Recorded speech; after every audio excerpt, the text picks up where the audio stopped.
Il est en quelque sorte le symbole du rêve américain. Chez lui, la détermination et la volonté ont payé. Acteur, réalisateur, champion d'arts martiaux, ce nordiste est en passe de réussir aux États-Unis. J'ai le plaisir d'accueillir ce matin Alan Delaby. Bonjour Alan. Bonjour. Merci beaucoup d'être sur notre plateau. Merci à vous. Vous êtes formidable. Merci, vous aussi. Et ben voilà, on est bien ici sur le plateau. Et vous êtes venu avec un cadeau pour nous, oui, comme chacun de nos invités. Exactement, le t-shirt officiel de la série. Je vais le prendre, merci beaucoup. Allez-y, installez-vous Alan. Anatomy of an Anti-Hero, c'est le nom de votre série. Oui. Qui a été tournée dans les Hauts-de-France et qui s'exporte également aux États-Unis. Vous partez en tournage à la fin de la semaine pour la saison 3. Oui, exactement. Et la saison 2 avait déjà été tournée aux États-Unis. Voilà. C'était votre objectif. Exactement. Merci beaucoup pour ce t-shirt. Je vous invite à le déposer sur notre joli cube le temps de l'émission. On vous a préparé, nous aussi, une petite attention puisqu'on s'est laissé dire que vous êtes un grand fan de mangue. Ah oui, j'adore ça. Alors, on vous a préparé de la mangue fraîche. Elle est toute fraîche, c'est promis. Vous allez pouvoir la déguster dans un instant quand on fera une petite pause dans votre interview pour nos reportages. Mais d'abord, parlons de votre web-série, votre série, Anatomy of an Anti-Hero, saison 3. On peut la trouver sur lovemyvod.fr et sur Amazon. Et donc, je le disais, elle est tournée à la fois dans les Hauts-de-France et aux États-Unis. Vous jouez en anglais, du coup? Oui. Déjà, à la base, la première saison, je voulais faire ce concept de jouer en deux langues, français et anglais, pour déjà habituer le spectateur à dire « Tiens, pourquoi c'est en anglais, pourquoi c'est en français ?» Mais j'ai envie de rendre ça plus international. Vous avez envie de conquérir le monde, Alan. Si on peut dire ça comme ça, vous avez bien raison.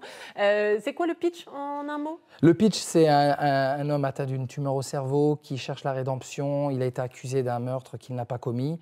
Il a passé du temps en prison. Exactement. Et il est très... solitaire, il se sent meurtri, mais il a toujours dans le cœur Anna, celle qu'il aime, mais bon, il faut suivre les aventures pour voir. C'est un peu sombre, hein. Je vous propose de découvrir la bande-annonce de la saison 3, on en reparle juste après.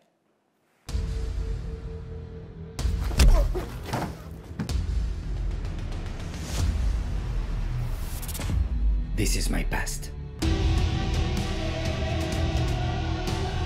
Good.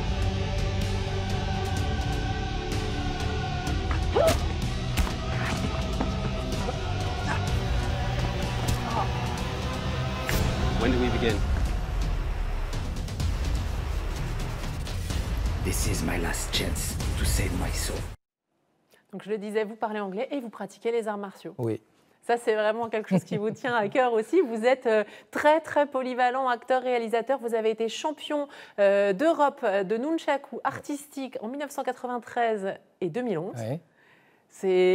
Vous trouvez le temps de faire du sport. L'idée, c'était de l'intégrer justement dans cette série? Oui, bien sûr, c'est un petit clin d'œil, mais le but de cette série, enfin, les arts martiaux, c'est un petit clin d'œil, parce que c'est plus une série, on va dire, dramatique, avec une trame dramatique. Et plus on avance dans le temps, et plus on développe le concept, et plus on améliore le concept. Vous avez voulu mettre de l'action? Oui, bien sûr, c'est le but, parce que je pense qu'il faut en mettre un peu. Bah oui, forcément. Vous avez eu les mêmes entraîneurs que Jean-Claude Van Damme? Oui. Que vous connaissez, on a des photos de vous avec Jean-Claude Van Damme. Vous n'êtes pas le digne descendant de Jean-Claude Van Damme, mais vous avez été formé comme lui. Oui, j'ai eu la même formation par les mêmes entraîneurs, donc ça aide beaucoup, surtout pour la souplesse. Moi, je ne saurais pas faire ce que vous faites, évidemment. Je voudrais qu'on parle de cinéma aussi, puisque vous jouez un rôle de shérif dans un film qui s'appelle Bloodslinger, duquel on a quelques images. Ça a été tourné à Toronto, au Canada. Et alors, vous êtes vraiment content de ce film dans lequel on vous voit plus d'un quart d'heure. Oui, exactement. En fait, c'est une belle production. Ça va sortir donc au Canada, normalement fin février. Et ensuite aux USA, et ça viendra par la suite en France en DVD, VOD. Je pense qu'on va faire une petite avant-première sur l'île. Ah bah oui, ce serait une bonne idée. En effet, vous partez aux États-Unis là, à la fin de la semaine. Oui, pour la saison 3 d'Anti-Héros. Et c'est vrai que... vous tournez avec une jeune réalisatrice américaine. Oui, tout à fait, qui est très prometteur, enfin qui a déjà fait énormément de choses pour son jeune âge, qui s'appelle Méo Chabine. Et vraiment, chapeau bas pour elle, et chapeau bas pour mon équipe. Et pour mon brother Richard. Vous y mettez de plus en plus de moyens et de plus en plus de... Les images sont de plus en plus chiadées, j'ai envie de dire. Oui, tout à fait. Et la saison 3 va être vraiment plus high level au niveau technique. Parce qu'il y aura mon DOP de France, donc directeur de la photographie, pour les gens qui savent pas encore ce que c'est. Et donc, il s'appelle Ella Chamba, il est très talentueux et donc c'est formidable, hein, comme vous êtes formidable. Ça tombe bien. Et toute une équipe derrière, mon brother Richard, des gens qui ont soutenu le projet. Grand merci aussi à Pictanovo, Malika, Palmer, Monsieur Xavier Bertrand, etc. Et je dirais... c'est pas les Oscars ici, Alan? Non, c'est vrai. Et je dirais que, en fait, cette série, c'est une série qui me tient à cœur, qui est de cœur. Et j'invite les gens de Hauts-de-France à suivre ce projet de près et aussi à soutenir... À vous soutenir. Oui, me soutenir, c'est le cas de le dire. Merci beaucoup, vous êtes soutenu sur Internet. Jean-Michel vous fait un clin d'œil, dit salut Alan, meilleur souvenir 1999. Et Isabelle dit coucou Alan, j'ai le même t-shirt. Donc vous êtes soutenu aussi sur notre Facebook aujourd'hui. Est-ce que vous faites attention à ce que vous mangez? Oui, mangez sainement, vous essayez? Oui. Végétarien, vegan? Non. Non. Le vegan, ça vous parle un peu? Oui, bien sûr, tout à fait. Alors, c'est pas facile de trouver des fromages vegan, justement. Eh bien, un couple de Sarrebourg en Alsace s'est lancé récemment dans la production de fromages vegan et le succès est au rendez-vous. C'est la good news d'ailleurs. Quelques semaines seulement après le démarrage de leur production de fromage vegan, Anne et Yannick avaient déjà écoulé toute leur production. Un premier succès qui vient récompenser les centaines d'heures à préparer le lancement de cette activité nouvelle. Je suis végane depuis plusieurs années et le fromage me manquait beaucoup. Et donc j'ai commencé à faire mes propres fromages chez moi à la maison. Et à force de faire des recherches, des tests, eh bien, j'ai réussi à mettre au point un fromage qui me plaisait beaucoup. Pour l'instant, l'entreprise saralbigeoise naissante commercialise 4 spécialités fromagères à base végétale, dont un camembert lorrain. Fabriqué sans lait et sans crème, constitué d'oléagineux comme de la purée de noix de cajou. Mais en plus de la clientèle des particuliers, les petits véganes, c'est le nom de l'entreprise, souhaitent aussi commercialiser leurs marchandises auprès de magasins ou de restaurants en France ou à l'étranger. On a des magasins spécialisés, on a des magasins bio, des restaurateurs et ça va sur tout le territoire national jusqu'à l'international. Une salariée a déjà été embauchée, une deuxième personne est en cours de recrutement et le couple a des projets d'extension pour faire grandir la toute jeune société. Vous êtes formidable en direct sur France 3 Hauts-de-France. Et pendant qu'Alan Delaby savoure sa mangue toute fraîche, moi je vous propose un autre reportage. L'enduro, vous le savez, c'est ce week-end, vendredi, samedi, dimanche. 2000 concurrents sur 5 courses. Vous faites de la moto un peu dans tout ce que vous faites? Non, du tout. Et vous vous intéressez un peu au motocross? Ah, je suis pas trop fan de ça. Pas trop fan? Bon, bah nous on est fans à France 3 Nord-Pas-de-Calais et France 3 Picardie. L'événement existe depuis 1975. Autant dire qu'on a plein d'images en stock, de quoi vous fabriquer une jolie petite news vintage décalée.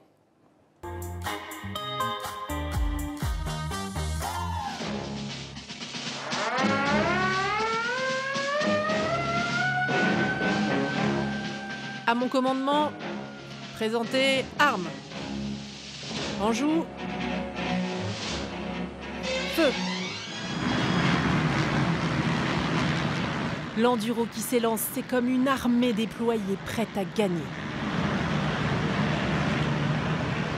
D'abord, il y a le pilote. S'il a signé, c'est uniquement parce que c'est bon pour la santé. Un bon masque de boue, le vent qui vous fouette les joues à fond sur le deux roues. Inspire.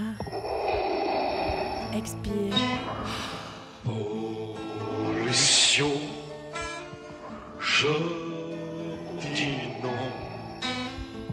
mais à la vie, je dis oui. En fait, l'enduro, c'est mieux qu'une Thalasso. Dans les embouteillages, tu penses autant qu'autant, tu n'auras plus d'ongles. Dans cette marée humaine, qui est la reine? C'est la machine, cette bonne vieille copine. Ouais, mais moi j'en ai marre, dit la moto. Franchement, j'en ai plein le dos. Mais normal platine, mon vieux. Je suis crevé depuis le début, En cas de victoire, là, on m'oublie. Mais si on perd, c'est la faute à qui? À Bibi. C'est la moto qui veut pas monter? Elle veut pas monter, elle est pas dure. Et voilà, quand je vous le dis, des ingrats, ces pilotes-là. C'est la machine qui va pas, quoi.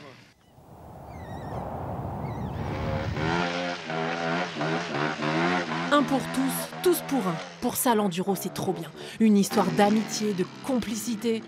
Non mais je plaisante. Hein. Allez, vas-y, pousse-toi, toi, laisse-moi passer. Moi, si je suis là, c'est pour gagner.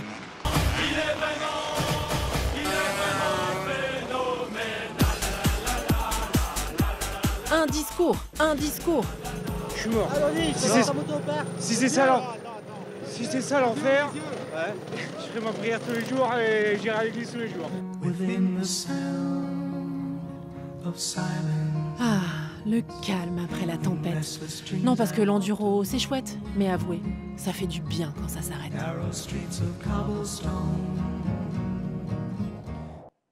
Vous êtes formidable en direct sur France 3 Hauts-de-France et sur Facebook, toujours avec Alan Delaby, acteur, réalisateur, champion d'arts martiaux. On a parlé avec vous de votre série, du film dans lequel vous jouez. On veut apprendre à mieux vous connaître. Vous m'avez dit que votre devise fétiche était « No pain, no gain ». En gros, sans souffrance, pas de victoire. Exactement.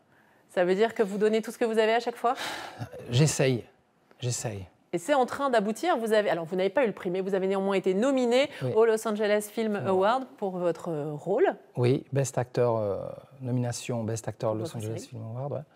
C'est un début, Ça fait quoi d'être nominé? Vous étiez fier? Oui, je suis fier, mais je garde la tête froide parce que, bon, généralement, il faut toujours garder la tête froide. Il faut toujours rester serein.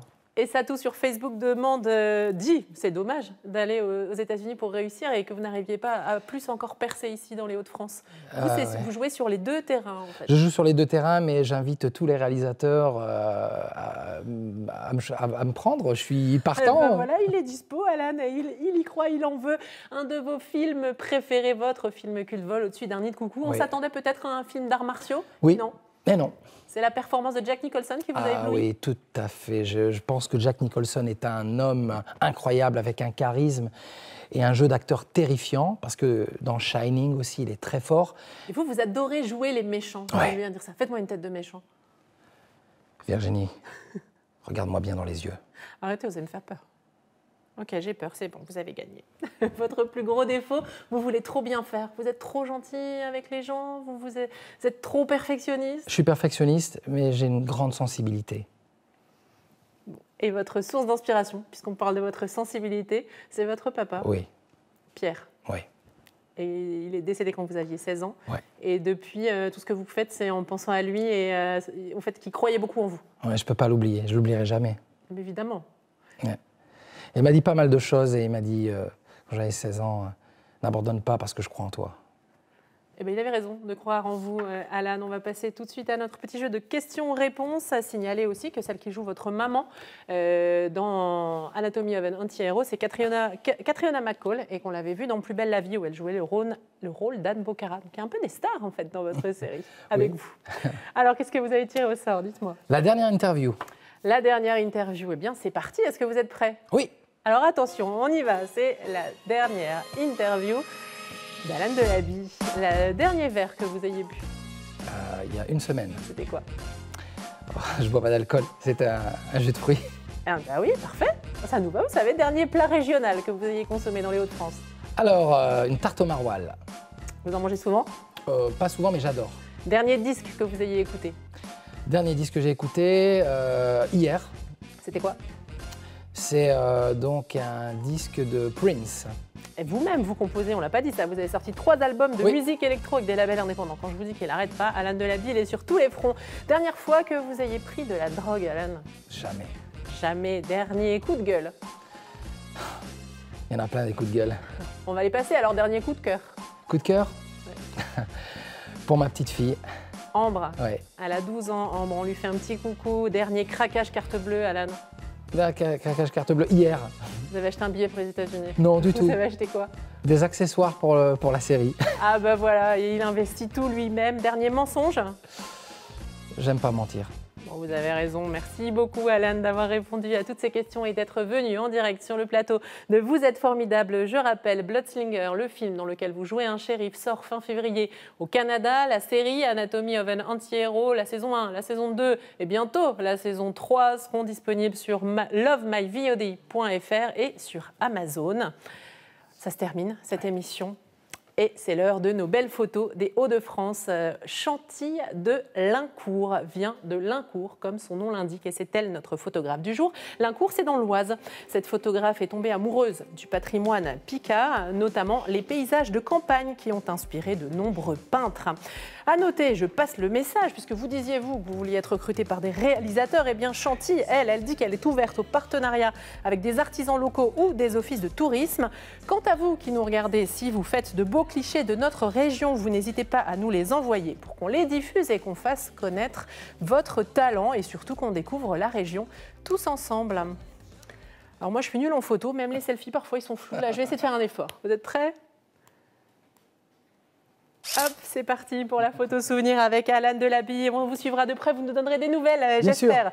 Demain, je reçois l'un des auteurs les plus vendus en France, Michel Bussy.